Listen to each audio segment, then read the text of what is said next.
પ્રક્રિયાના વેગને અસર કરતા પરિબળો. Factors influencing rate of concentration. પ્રક્રિયાનો વેગ પ્રાયોગિક પરિસ્થિતિ જેવી કે પ્રક્રિયકની સાંદ્રતા, વાયુઓની બાબતમાં દબાણ, તાપમાન અને ઉદ્દીપક પર આધાર રાખે છે. 1. વેગનો સાંદ્રતા પર આધાર. Dependence of rate on concentration. આપેલ તાપમાને રાસાયણિક પ્રક્રિયાનો વેગ એક અથવા વધારે પ્રક્રિયકો અથવા નિપજોની સાંદ્રતા પર આધાર રાખે છે. પ્રક્રિયાના વેગને પ્રક્રિયકોની સાંદ્રતાના પર્યાયોમાં દર્શાવવાની રજૂઆત વેગના નિયમ તરીકે ઓળખાય છે. તેને વેગ સમીકરણ અથવા વેગ અભિવ્યક્તિ પણ કહેવામાં આવે છે. 2. વેગ અભિવ્યક્તિ અને વેગ અચળાંક. Rate expression and rate constant. કોષ્ટકમાંના પરિણામો સ્પષ્ટપણે દર્શાવે છે કે પ્રક્રિયાનો વેગ સમય જેમ પસાર થાય છે તેમ ઘટે છે, કારણ કે પ્રક્રિયકની સાંદ્રતા ઘટે છે. આથી ઉલટું, જ્યારે પ્રક્રિયકની સાંદ્રતા વધે છે ત્યારે સામાન્ય રીતે વેગ વધે છે. આથી પ્રક્રિયાનો વેગ પ્રક્રિયકોની સાંદ્રતા પર આધાર રાખે છે. સામાન્ય પ્રક્રિયા AA plus BB gives CC plus DD, જેમાં A, B, C અને D પ્રક્રિયકો અને નિપજોના તત્વયોગમિતીય ગુણાંકો છે. તેને ગણતરીમાં લઈએ. આ પ્રક્રિયા માટે વેગની અભિવ્યક્તિ છે. વેગ is directly proportional two AX BY 4, જ્યાં ઘાતાંક X અને Y પ્રક્રિયકોના તત્વયોગમિતીય ગુણાંકો A અને B હોય કે ન પણ હોય. ઉપરના સમીકરણને આ પ્રમાણે લખી શકાય. વેગ is equal to K A raise to X B raise to Y 4A minus dr upon dt is equal to K A raise to X B raise to Y 4B.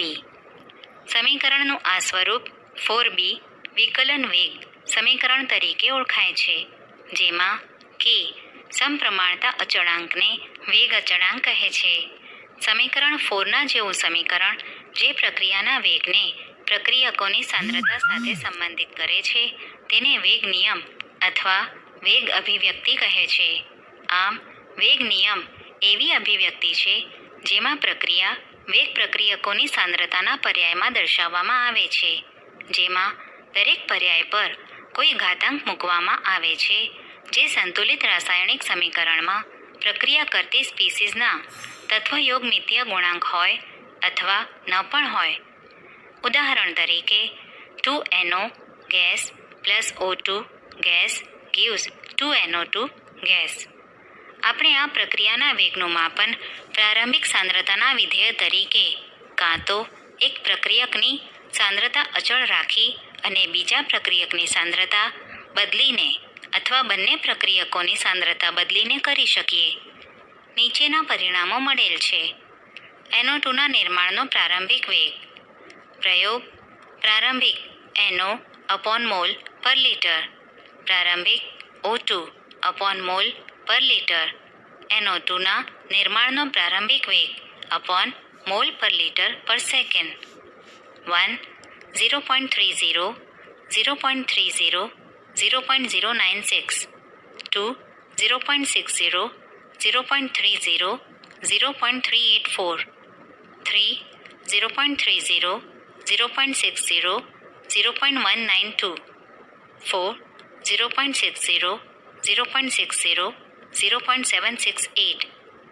પરિણામો જોયા પછી એ સ્પષ્ટ છે કે જ્યારે NOની સાંદ્રતા બમણી કરવામાં આવે છે અને O2ની સાંદ્રતા અચળ રાખવામાં આવે છે ત્યારે પ્રારંભિક વેગ 4 ગણો 0.096 થી 0.384 મોલ પર લિટર પર સેકન્ડ થાય છે.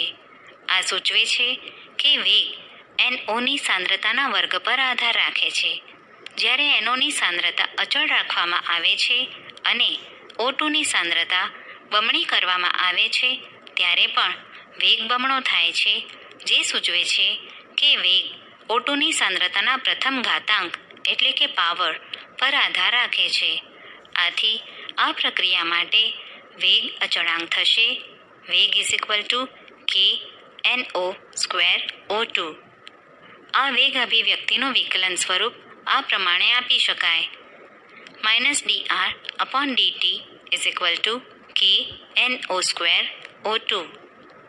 હવે આપણે જોઈ શકીએ છીએ કે આ પ્રક્રિયા માટે પ્રાયોગિક પરિણામો પરથી વેગ સમીકરણ ઉપજાવવામાં ઘાતાંકો તેમની સંતુલિત રાસાયણિક પ્રક્રિયામાંના તત્વયોગમિતીય ગુણાંક જેટલા છે. કેટલાક અન્ય ઉદાહરણ નીચે આપ્યા છે. પ્રક્રિયા પ્રાયોગિક વેગ સમીકરણ: 1 CHCl3 + Cl2 gives CCl4 + HCl. વેગ ઇઝ ઇક્વલ ટુ કે CHCl3 Cl2 1/2. 2 CH3 COO C2H5 + H2O gives CH3 COOH + C2H5OH. વેગ ઇઝ ઇક્વલ ટુ કે CH3 COO C2H5 1 H2O square. આ પ્રક્રિયાઓમાં સાંદ્રતા પર્યાયોના ઘાતાંક તેમના તત્વયોગમિતીય ગુણાંકો જેટલા હોતા નથી. આથી આપણે કહી શકીએ કે કોઈપણ પ્રક્રિયા માટે વેગ નિયમનું પ્રાકથન માત્ર સંતુલિત રાસાયણિક સમીકરણ પરથી કરી શકીએ નહીં. એટલે કે વેગ નિયમ સૈદ્ધાંતિક રીતે નહીં, પરંતુ પ્રાયોગિક રીતે નક્કી કરવો જોઈએ.